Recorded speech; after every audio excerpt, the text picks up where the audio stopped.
Hey, this is Meridith Elliott Powell, and I know it seems a little bit odd. It is Sunday morning, 8 a.m. Eastern, but we didn't want to go the weekend without an episode of Sales Logic. So my fault. I was traveling yesterday, but Mark, we got a good show today, right? We do have a good show because we're going to talk about how to create sustainable sales growth. And picking up on what we talked about last week, I think this is a perfect topic, sustainable sales growth. We've got a great question. We've got a great book. And, the lightning round, 10 ways to achieve consistent sales success. The key word, consistent. How's that sound? That sounds good, and it sounds really apropos given where 2023 is going to go. We need to shift things up a little bit. All right, I'll hit this video and we will dive in. Prospect with integrity, we will get customers who have integrity. Integrity is the foundation from which everything is built on. You better understand value. But at the end of the day, sales is a relationship business. It is a people business. It is an emotional business.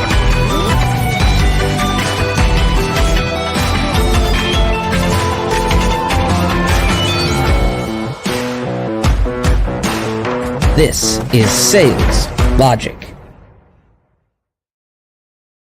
All right, this is Sales Logic. So go ahead, Mark, you jump in. Yeah, I'm sorry. Hey, and this really is the power of scheduling automation has never been more important than it is today. Think about consistency.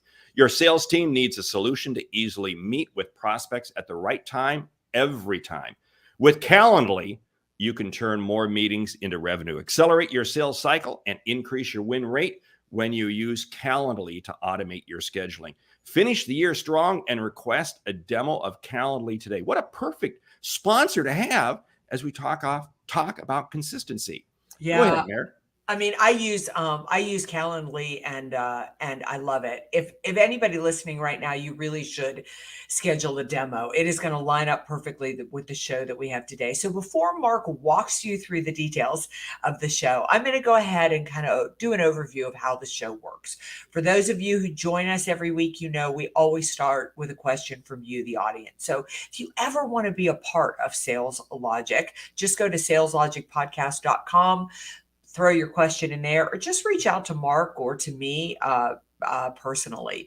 We always discuss a topic, recommend a book, and because we want you to get return on investment, we leave with a lightning round. Well, and with that, hey, the topic, like we said, is how to create sustainable sales growth. We got a great book, lightning round, but here's the question. Are you ready? Jerry from Atlanta asks, I lead a sales team of 9 salespeople, and there's no consistency in the results quarter to quarter. Each quarter, there are 1 or 2 that blow past their numbers, and there's another 1 or 2 that fall short. Problem is, each quarter, it's different people. Oh, man. Yeah. Jump in. Well, a couple of things I wonder is, that's an unknown here. And Mark, I don't know how much detail you have on the question, but I'm a little bit curious as to how much servicing they have to do on the sales. Because if you weigh your sales team down in servicing on the sale, they're going to take their foot off the gas and sell. Now, both Mark and I have to service what we sell. So there is a way to do both. But I would wonder if they're selling, then stopping and servicing and completely treating them like 2 separate initiatives rather than crafting the time to do both. You just called out the elephant in the room because that's the exact problem. Yeah. They get their book of business in, but then they got to take care of all this stuff. And as a result, hey, they're making commission, they're making good money. They begin to take their foot off the gas because they're taking care of everything that's got to be taken care of. And then they go into a valley. That is so spot. But you know what? That is so real in sales because whether or not it's servicing the business you got, or just feasting on the success of the previous quarter and the check you got, then you go, oh, now I'm back in the tank. How do we be consistent? Well, I think there's a number of things that you need to do. The other thing that I'm wondering about too is that salespeople are very goal oriented. And the moment they hit their goal, because it's all that you're requiring of them, they stop and they go, I'm going to sandbag for the next month, or I can relax because it's been so intense. So you need to focus more on the behaviors rather than on the actual goal. I would really dive into and become the master of how much time do they need to be servicing a sale? What support do they have in that? And are they using all the AI that you provide to service that sale? For example, I really encourage my clients. There's a lot that we set up for them automated. If they need information from us, there's a landing page where they can go and get that information, download it themselves so they don't get tied up in those things. So you really need to do that. The other is make sure that you're working with them and coaching them one-on-one. And when they get close to the goal, they don't stop. They keep going. Oh, you just hit on something so key because Jerry, I think as much as you might say the challenge is your people, the challenge is really you. It's you and what you do. Now, let me break this down for a second. Jerry, I'm gonna call out. It's so easy for us to be focusing in on existing customers. You make a casual passing comment. Hey, make sure you check on this, check on that, check on.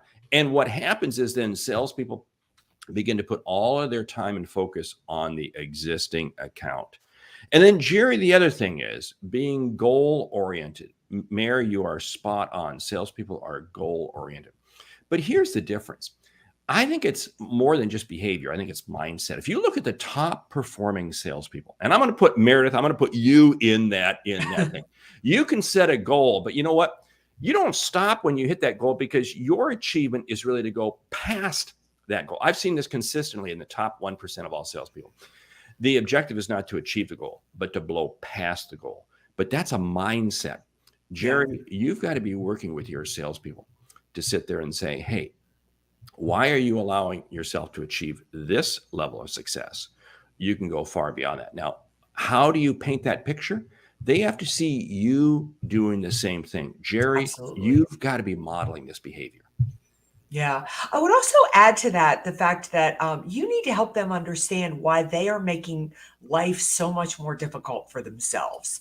I mean, I don't go past my goals because I'm a masochist who just wants to constantly make this harder for me. It is actually easier if I keep selling. I mean, think about it. Start an exercise program and then stop.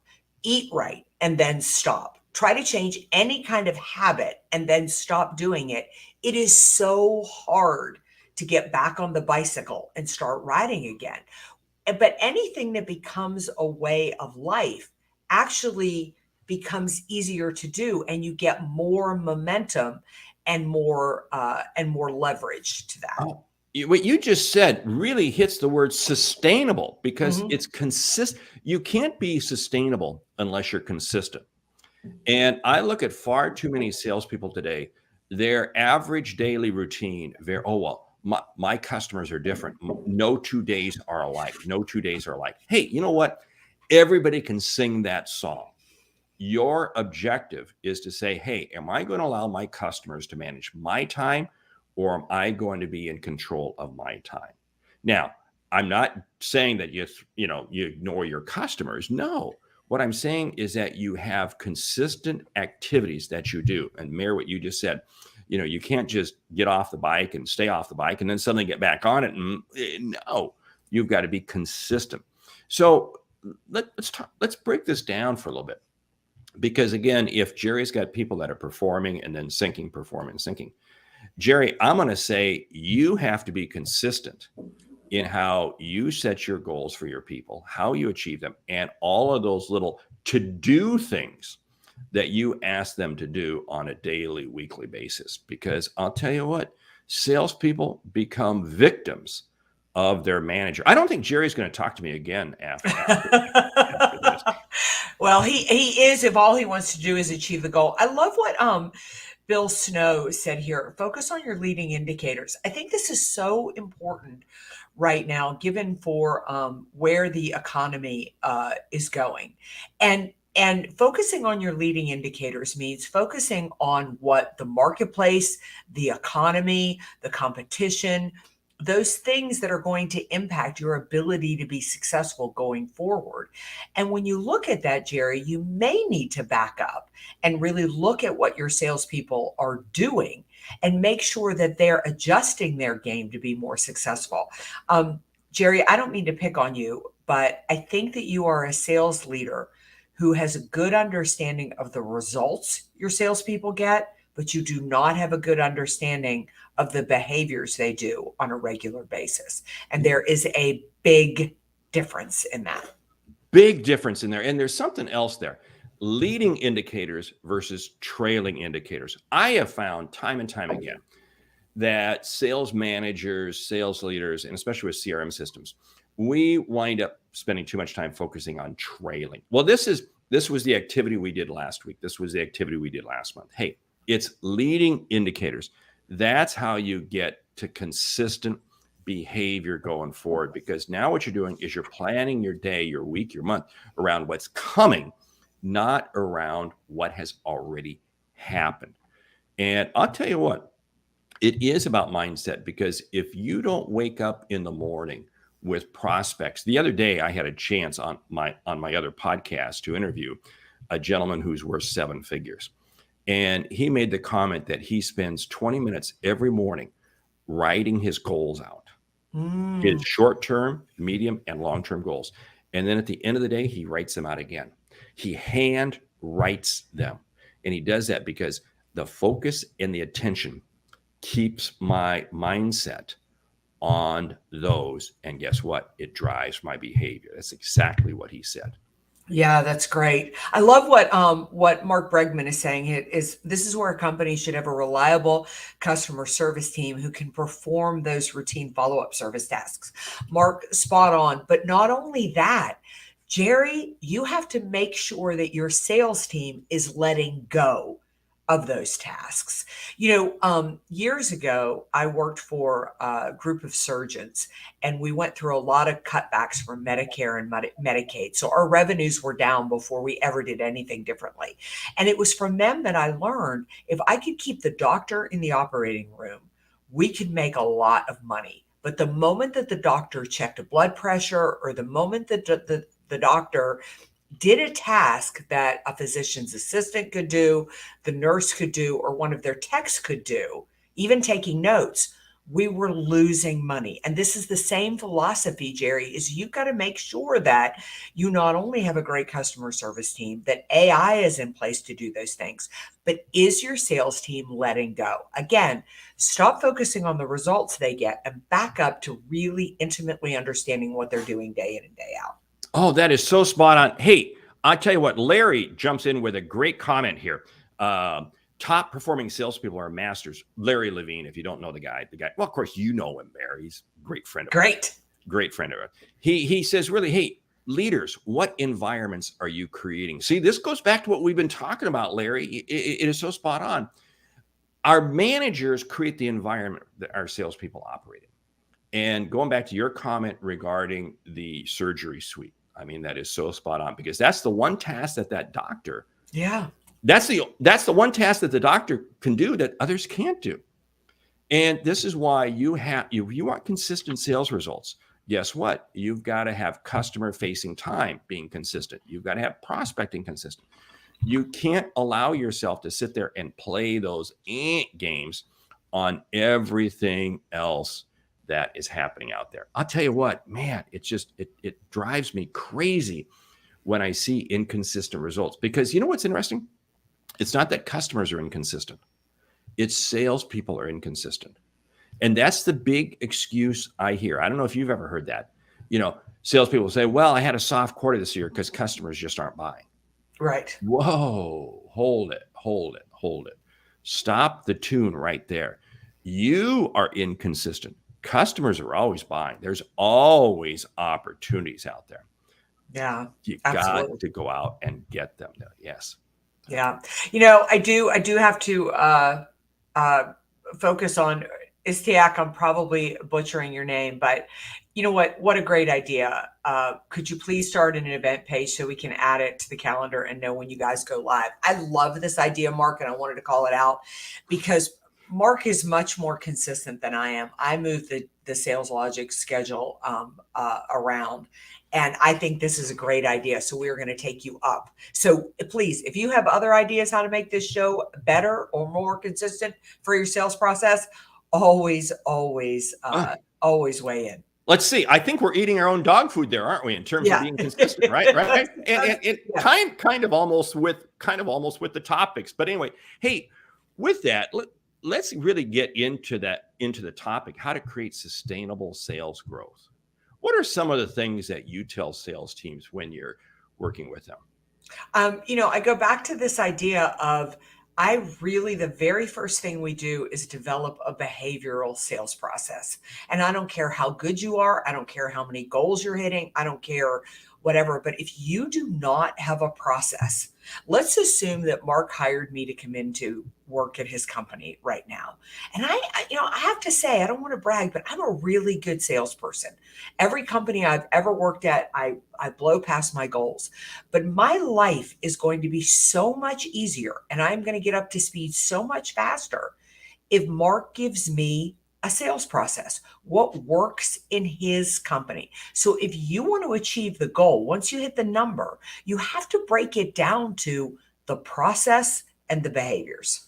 And I'm going to take it a step further than that, or I'm going to go upstream even further. It's the mindset, because again, I've seen salespeople have a great set of sales tech stack, and it's all great, but their mindset sucks and they're not disciplined. Because see, the behaviors are all driven based on the discipline that you have towards them. Now, Mayor, you and we are disciplined. Every weekend, we do a Sales Logic episode. It may come on a Sunday, it may come at a weird hour, but we do it because we're disciplined in what we do. So if you want consistency, you have to be disciplined, because otherwise you can have all the behaviors in the world. I mean, it's like the person who says, I'm going to get the gym membership, and they go work out once. And you got to have the discipline to go back there and do it. But I'll tell you what, along with this consistency, there has to be consistency throughout the entire organization, from top down to the bottom. And again, salespeople, it's an emotional game. It's emotional. And what I see happening is that senior management, top management will pull some wonky decision. And suddenly it gets everybody distracted, everybody off base. Hey, if you're the CRO, you're the VP of sales, you're listening to this, you've got to make sure that every signal that comes down is consistent with the behaviors that you want. That's how you keep the discipline in place, because you're really working on the mindset. We got a great active chat going this morning for a Sunday morning. I love it. Yes. Yeah, thanks, Carol. Abundance mindset are key in sales. You are absolutely right. And Mark is so passionate about that. He writes about it in his book, A Mind for Sales. But yeah, that has to be there. The other thing I want to say about behaviors, though, is that they have to be achievable and they have to be manageable. Don't write a process that is ridiculous. When I hear that people make 50 and 100 sales calls a day, I just don't know if you have to do any level of servicing, if you have to do any level of follow-up, if you have to build any level of relationship. For me, that's unattainable. It's kind of like working out for me. I have this thing about working out where I do 30 minutes in the morning and I do 30 minutes at some point before the end of the day. If I do 30 minutes in the morning, it's easier for me to do 30 minutes. If I wait all day, I'm never going to do my hour to an hour and a half. And typically I end up doing 90 to 2 hours worth of exercise, but I break it down and I make it easy. And that's why I don't set a ridiculous amount of sales calls or sales follow-up I have to do every day. I can do things consistently when it's a manageable number. You talk about that in your book, Thrive, Mm-hmm. where you talk about all the companies that you've historically have that you went back and looked at, went through major challenges. But one of the things they did was they just remained consistent and they remained focused. Wow, this is great comment coming in from Adam here in terms of, variable incentive compensation, VIC. We have very long lead times of 6 months, and sandbagging is becoming more common, especially when we hit your annual cap. I tell you what, once you start sandbagging, it's amazing how it becomes an addictive behavior. And then suddenly you begin sandbagging everything. And all you're doing is you're managing your business to your number. And guess what? You'll eventually manage your number right down to an absolute low level. See, here's the whole thing. When you look at top performers, they remain top performers in regardless of what's happening. They stay pedal to the metal. Now, does that mean they don't take breaks? They take breaks, but they schedule them in. And again, they're very, very consistent. Yeah. Adam, I'm going to say for a mindset shift is that managing sandbagging is a scarcity model. It is fear that if I don't sandbag, I won't make my number. And here's the problem. It is like, here's what I think about a scarcity and managing to the goal is that this is where sales got derailed and why people hate sales, because this is uncomfortable. If I think in my mindset, oh my God, I got to hit a goal every month. I've got to hit a goal every month. I've got to hit a goal every month. Versus if I just say, I'm just going to focus on my customers. I'm just going to reach out. I am going to be nice to people. I am going to be kind to people. I'm going to intimately understand their business, and the rest will take care of itself.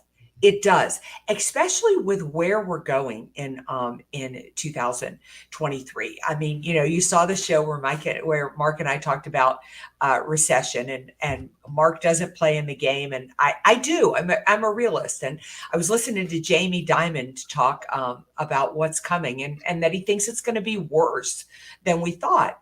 But I think you embrace that, right? I think you say, okay, 2023 is going to be a challenging year. I just got to focus on helping my customers. And the irony is when you let go of the goal and you focus on helping people, you not only blow past the goal, it's more fun. It's easier. It's more enjoyable. And with that, Mare has thrown me under the bus because she said she's the realist and I'm the one who lives in fantasy land. No, I didn't. I said you're the optimist. Well, yeah, well, you're right, because it's how we choose to look at it. I know the economy is going to be difficult. There's no ifs, ands, buts about it.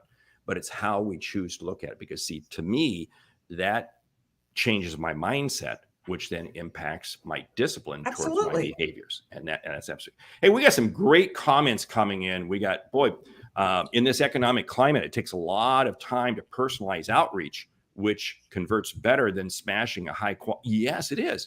Again, this is that discipline that you've got to be having in there. Hey, we got a lot of comments that are popping in on the LinkedIn feed, which is absolutely terrific. But man, we got to keep moving along here, and we got to get to a book here. But before we do that, let me remind you about Calendly. Accelerate your sales cycle and increase your win rate when you use Calendly to automate your scheduling. It's the tool we use, both Mary and I use it to manage our work days and achieve our sales goals. Okay, here's the book. We'll come back and we'll get some of these comments in here. Leading Growth, Anthony Iannarino. This book breaks, you want to talk about consistency. This is the book that breaks down every activity. He's got a couple chapters in here just on cadence. He's got a couple chapters in here on sales automation. He breaks down every single task. So the book is Leading Growth. I don't know if you've had a chance to read it, Meridith. I haven't read that one yet. Did he send you a copy? I hope you got a copy. No, I don't have a copy. Oh, man. Okay. We got to correct that. Okay. Anyway. Hey, great book, Anthony Iannarino, Leading Growth. So anyway, Hey, let's deal with a few of these comments before we jump into the lightning round. How's that sound? Yeah, Jack, I love this. I love this comment, and in fact, we got to make sure this comment gets into the show notes. And it's also doing the right behaviors at the right time. When you fish, you need to be on the lake where they are biting. Because one of the things that I was going to talk about in the lightning round that I'll just go ahead and talk about now is part of this is you have to be reflective. You have to look back at the last couple of months and ask yourself, what behaviors landed me business? What moved my organization forward? What do I need to be doing more of? And then be open to what didn't work. Sometimes you have to realize through no fault of your own, some of your behaviors aren't going to work anymore. I don't know if you find this, Mark, but sometimes I use the telephone and it works like a charm.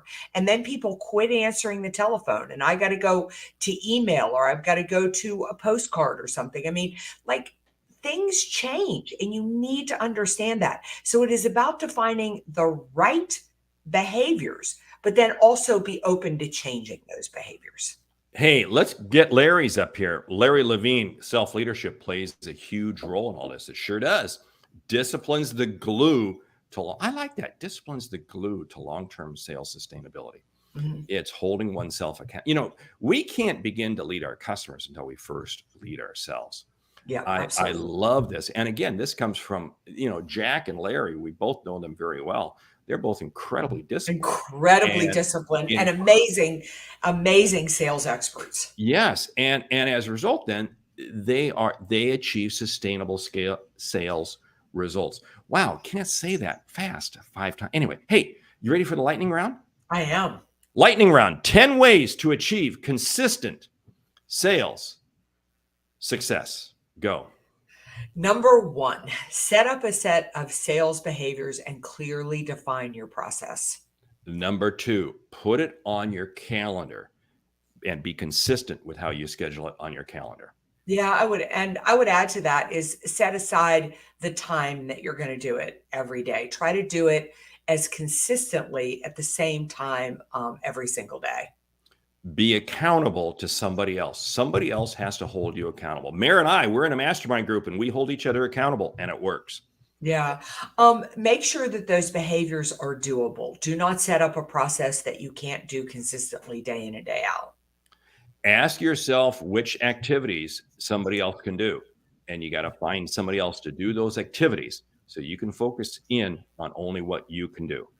Yeah, I'd also give yourself some short and easy wins in the sales process. Make sure that some of the sales calls you're making are on referrals. Make sure some of the sales calls you're making are on existing customers who will do more business with you. Easy wins will keep you motivated.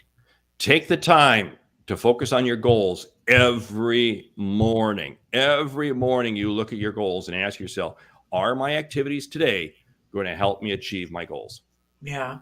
I would say be reflective. Go back and at least every 3 months, focus on the previous quarter and ask yourself, what worked, what didn't, what do I need to change? I'm going to pick up on Jack's comment.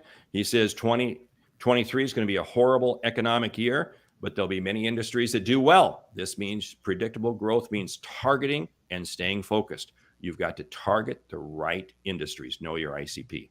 Yeah. If you, and going with your ICP, you need to make sure that as we move into 2023, you clearly understand how the problems and the challenges are changing for employers. For example, this year has been all about trying to find labor. In 2023, as many of them cut jobs, labor probably won't be as big an issue. It'll be more like price increases and falling business for them, and make sure that your products and services are going to the right solution.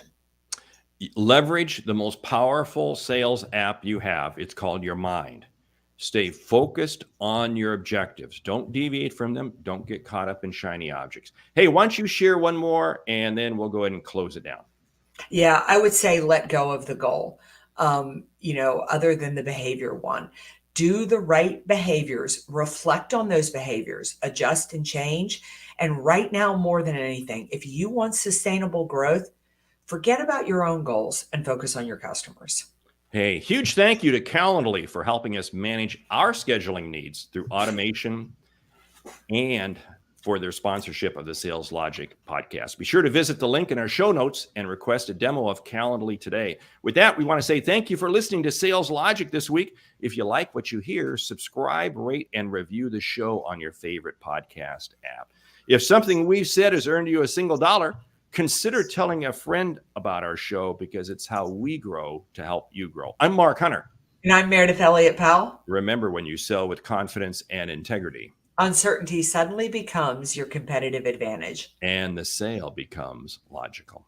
All right. This time next week, we'll be back here at 9 a.m. Eastern Saturday morning with another episode of Sales Logic. Until then, if you have comments, if you want to ask a question, reach out to us on saleslogicpodcast.com. And don't forget to request a demo with Calendly. You won't be sorry.